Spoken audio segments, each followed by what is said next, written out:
대전 지하연구소에서 태양이 만들어졌습니다. 48초 동안. 그것도 태양보다 7배 뜨거운 온도로. 이게 무슨 뜻인지 감이 오십니까? 제일 큰 빌딩만 한 유조선 천척에 꽉꽉 채워진 석유가 내뿜는 에너지, 그 전부를 단 한 바가지 바닷물로 대체할 수 있다는 겁니다. 터무니없는 소리처럼 들리죠. 그런데 지금 이 순간 대한민국 대전에서 실제로 벌어지고 있는 일입니다. 이건 단순히 전기를 더 많이 만들자는 이야기가 아닙니다.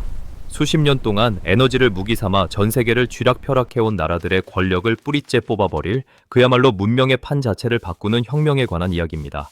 사우디가 쌓아 올린 모래성이 과학자들의 손끝 하나에 와르르 무너지는 그 순간이 지금 오고 있습니다. 그런데 그 기록이 터지기까지 그 뒤편에서는 수십조 원이 증발하고 비리가 폭발하고 나라들끼리 첩보전이 벌어진 난리통이 있었거든요. 지금부터 낱낱이 짚어보겠습니다. 시간을 조금 거슬러 올라가 보죠. 핵융합이 처음부터 한국만의 싸움은 아니었습니다. 사실 이 기술은 처음엔 인류 전체가 손을 잡고 함께 만들어보자는 낭만적인 프로젝트로 시작됐어요. 냉전이 한창이던 1980년대, 미국과 소련이 핵무기로 서로 겨누던 바로 그 시절에 두 나라 과학자들이 처음으로 한자리에 모여 공동 연구를 논의하기 시작했거든요. 원수지간도 이 기술 앞에선 같은 테이블에 앉은 겁니다. 그렇게 탄생한 게 바로 이터, 국제핵융합실험로입니다. 도대체 왜 그 당시 냉전의 두 주역이 손을 잡았을까요? 그만큼 이 기술의 파급력을 양쪽 다 알고 있었다는 거겠죠. 35개국이 돈을 모아 프랑스 남부 카다라슈에 세계 최대 규모의 토카막을 짓기 시작했어요. 총 사업비가 무려 20조 원이 넘어요. 서울 지하철 2호선 전체를 새로 짓는 비용의 2배를 단 한 곳에 쏟아 넣은 겁니다. 달콤한 약속도 따라왔어요. 이게 성공하면 상용 발전소의 길이 열리고 에너지 걱정은 인류 역사에서 영원히 사라진다는 거였죠. 그런데 정말 35개국 모두가 순수한 마음으로 손을 잡은 걸까요?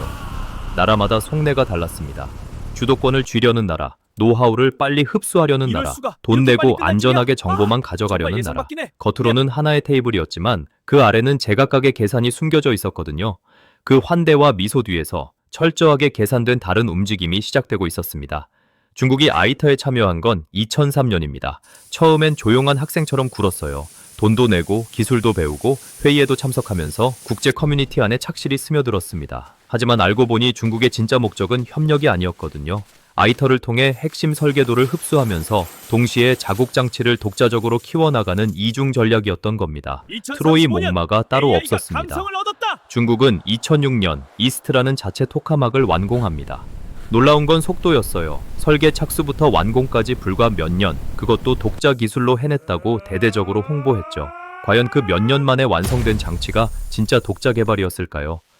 의혹이 불거지기 시작한 건 이때부터입니다. 국제협력 채널을 통해 흡수한 설계 지식이 얼마나 녹아들어 있는지 외부에서는 검증할 방법이 없었으니까요. 어쨌든 이 시점부터 태도가 180도 바뀝니다. 국제협력의 파트너 행세를 접고 이빨을 드러내기 시작한 거예요. 중국 정부는 핵융합 굴기를 공식 선언합니다. 예산이 쏟아져 들어오기 시작했어요. 2010년대 들어 관련 연구에 퍼부은 돈다발이 연간 수천억 원 규모로 불어났습니다. 단순히 연구하겠다는 게 아니었어요. 세계 최초, 세계 최고 기록을 싹 다 가져오겠다는 선전포고였던 겁니다. 중국 정부 관료들은 공개석상에서 거침없이 뱉어냈습니다. 우리가 2035년 전에 상용화할 것이라고요. 이게 과학적 근거에서 나온 말인지 정치쇼인지 당시 국제학계에선 고개를 갸웃하는 전문가들이 적지 않았습니다. 하지만 어쨌든 돈이 풀리기 시작했고 판은 완전히 달라졌습니다. 무모한 도전은 그 선언 직후부터 시작됩니다. 중국이 꺼내든 전략은 크게 두 가지였어요. 첫째는 돈으로 두들겨 패는 방식입니다. 장치를 계속 크고 새 걸로 짓는 거죠. 이스트를 업그레이드하고 그 옆에 더 큰 CF, ETR이라는 실증로 건설 계획까지 들이밀었습니다. 설계도를 펼쳐놓고 이게 완성되면 에너지 문제는 끝이라고 북을 치고 나팔을 불며 떠들어댔어요. 둘째 전략은 기록 사냥입니다. 뭔가 숫자를 찍어서 세계 1위라는 타이틀을 가져오겠다는 거였어요. 실제로 발표가 줄줄이 쏟아져 나오기 시작했습니다. 2016년엔 5천만 돼서 102초, 2021년엔 1억 2천만 돼서 101초, 2023년엔 1억 돼서 403초, 숫자만 보면 압도적이죠. 그런데 상식적으로 한번 생각해보세요. 이 기록들을 다른 나라 기록과 단순 비교하면 중국이 훨씬 앞선 것처럼 보이는데 왜 국제학계는 조용했을까요? 왜 누구도 중국에게 금메달을 안 줬을까요? 바로 측정 기준이 달랐기 때문입니다. 실제로 핵 반응이 일어나려면 이온, 즉 무거운 원자핵의 온도가 1억 도에 도달해야 합니다. 전자는 원자핵 주위를 도는 아주 가벼운 입자인데 전자 온도를 올리는 건 이온 온도를 올리는 것보다 훨씬 쉬워요. 투수가 슬로볼을 던져놓고 직구 150km를 찍었다고 발표한 것과 비슷한 겁니다. 포장된 숫자 뒤에 중요한 조건 하나가 쏙 빠져 있었던 거죠. 결국 숫자 뒤의 현실은 참혹했습니다. 1억 도짜리 플라스마를 제어하려면 수백 개의 변수를 동시에 실시간으로 잡아야 해요. 자기장 세기, 플라스마 모양, 연료 주입 타이밍, 열 배출 경로까지 하나라도 어긋나면 순식간에 꺼져버립니다. 마치 촛불 수백 개를 한 손으로 동시에 켜두는 것처럼 하나가 꺼지면 도미노처럼 전부 꺼지는 거거든요. 설비를 크게 짓는다고 생기는 능력이 아니에요. 수십 년 경력의 외과의사 손놀림 같은 겁니다. 장비가 아니라 사람 안에 새겨지는 영역이거든요. 중국이 거금을 때려 박은 이스트는 겉으로 보면 세계 최고급 시설이었어요. 하지만 기가 막힌 건 정작 그 제어 역량이 텅 비어 있었다는 거예요. 화려한 외관을 갖춘 공장에 핵심 공정 노하우가 없는 것과 똑같은 꼴이었던 거죠. 그렇다면 성과가 없는데 왜 계속 돈이 흘러 들어왔을까요? 사실 이건 국영 프로젝트의 구조적 함정이에요. 민간 기업은 돈이 바닥나면 망합니다. 주주가 채근하고 투자자가 발을 빼고 결국 스스로 무너지죠. 야생 호랑이처럼 먹이를 못 구하면 굶어 죽는 거예요. 그런데 국가가 직접 돈을 대주는 프로젝트는 다릅니다. 동물원 안사자처럼 성과가 없어도 밥이 들어오거든요. 굴기라는 간판을 내린다는 건 정부 체면이 구겨지는 일이니까요. 그러니 결과가 없어도 명패는 그대로고 돈은 계속 투입되는 거예요. 그 사이 내부 보고서는 어땠을까요? 소름 끼치게도 장밋빛이었습니다. 보고서마다 의미 있는 진전이 있었다. 목표 달성에 한 걸음 다가섰다는 문구가 줄줄이 박혀 있었어요. 하지만 실제 데이터를 들여다본 국제 전문가들의 시선은 냉랭했습니다. 제어 능력은 몇 년이 지나도 크게 달라지지 않았거든요. 알고 보니 이 사업은 명분이고 연구비를 끌어오기 위한 미끼였던 겁니다. 그 돈이 실제로 어디로 흘러갔는지는 나중에 더 충격적인 방식으로 드러나게 됩니다. 결정적 순간 심판자가 등장합니다. 바로 미국이죠. 미국이 분노한 건 단순히 기록 부풀리기 문제가 아니었습니다. 핵융합은 민간 에너지 분야이기도 하지만 플라스마 물리학, 초전도 소재, 정밀 제어 시스템이 총망라된 이중 용도 기술이거든요.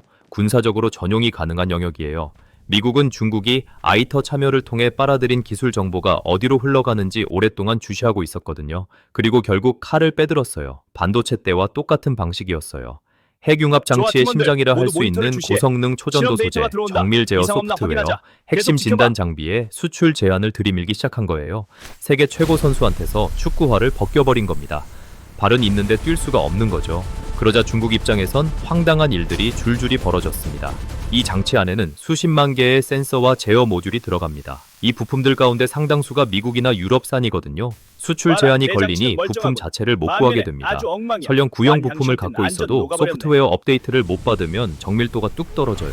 0.000 초 단위로 반응해야 하는 시스템에서 구형 소프트웨어는 사실상 없는 것과 다름없습니다. 돈이 있어도 안 됩니다. 시장에서 그냥 살 수 없는 물건들이거든요. 초전도 소재 하나를 자체 개발하는 데만 통상 10년 이상의 기초 연구가 필요한데 소재의 순도, 가공 온도, 냉각 방식에 따라 성능이 천차만별로 달라지는 그 감각은 수십 년 현장 없이는 흉내도 못 내거든요. 그 결과 거창하게 지어놓은 시설 일부는 세계에서 가장 비싼 고철 창고 신세로 전락할 위기에 처했습니다. 막대한 돈을 갖다 바쳐 올린 탑이 속부터 썩어 들어가고 있었던 겁니다. 그 사이 중국 내부에서는 균열이 터져나오기 시작했습니다. 예산이 줄어들면서 프로젝트 안에서 책임 떠넘기기가 시작됐어요. 연구 책임자는 현장팀을 탓하고 현장팀은 설계팀을 탓했습니다. 기가 막힌 건 그 대응책으로 나온 게 정신론이었다는 거예요. 더 열심히 하면 된다. 혁명적 각오로 임하라는 구호가 연구소 안에 나붙기 시작했습니다. 물리 법칙 앞에 정신력으로 맞서겠다는 거였죠. 이름 있는 연구자들이 하나둘 자리를 털고 일어났어요.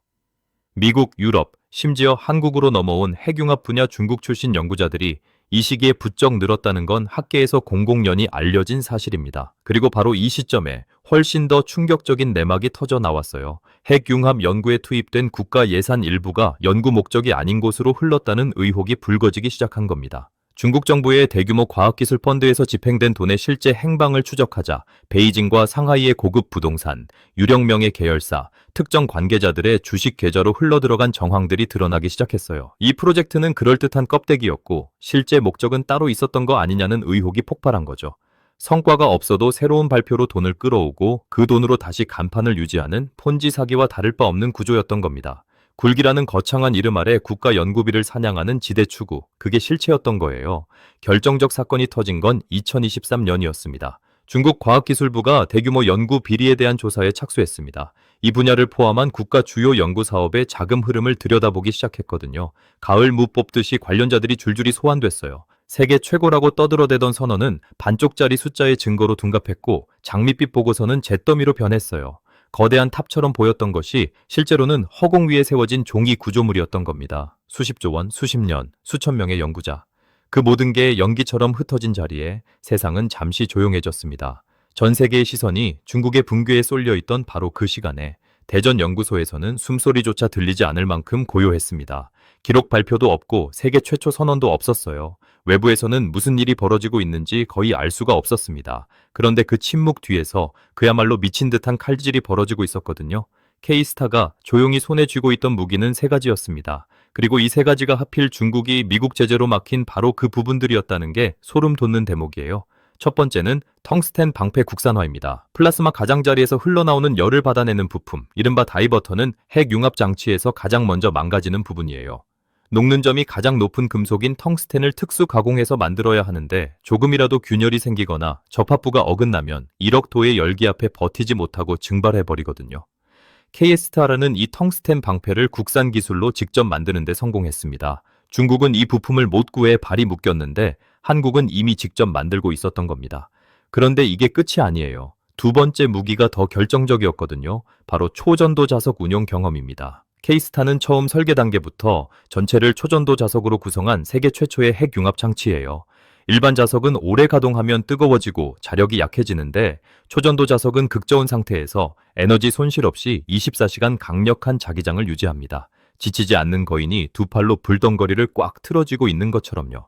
중국이 소프트웨어 업데이트 한 번 못 받아 흔들리는 동안 한국은 이 자석을 수십만 시간째 한 번도 멈추지 않고 돌리고 있었던 거죠. 그리고 세 번째, 여기서 진짜 판이 갈렸습니다. 바로 플라스마 제어 알고리즘이에요. 1억도 불덩거리를 붙잡으려면 수백 개의 변수를 0.001초 단위로 동시에 제어해야 합니다.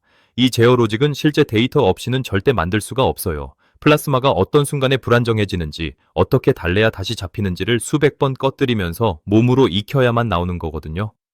K스타는 2008년 이후 이 과정을 수만 번 반복하면서 제어 알고리즘을 갈고 닦아왔습니다.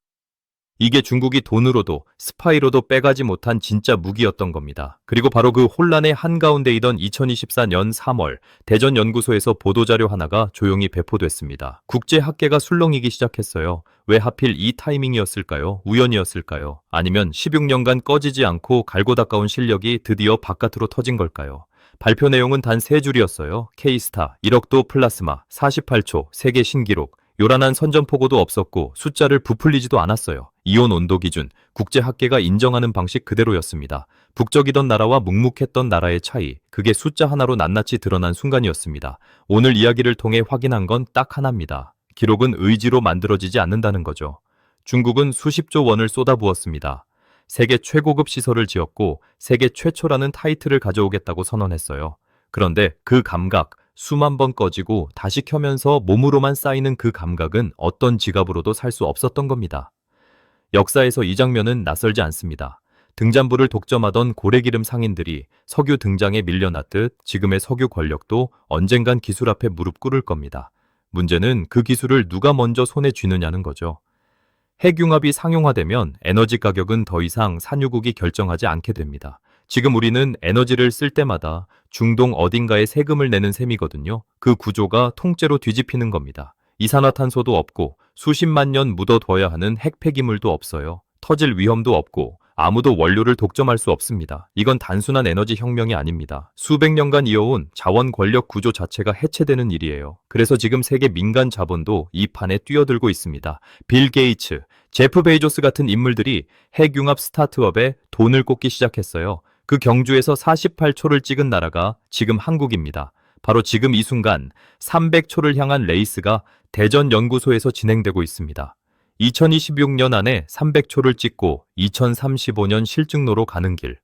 이 숫자들이 하나씩 현실이 될 때마다 새로운 에너지 시대가 한 발씩 더 가까워지는 겁니다. 석유 한 방울 나지 않는 나라가 태양을 직접 만들어내는 날, 그게 대한민국이 에너지 역사에 이름을 새기는 순간이 될 거예요. 반도체가 그랬고, 배터리가 그랬고, 이제 핵융합이 그 길 위에 있는 겁니다. 그 날이 오면 에너지를 구걸하던 나라와 나눠주는 나라, 어느 쪽이 되고 싶으십니까? 오늘 이야기가 흥미로우셨다면 구독과 좋아요 꾹 눌러주시는 거 아시죠? 시청해주셔서 감사합니다.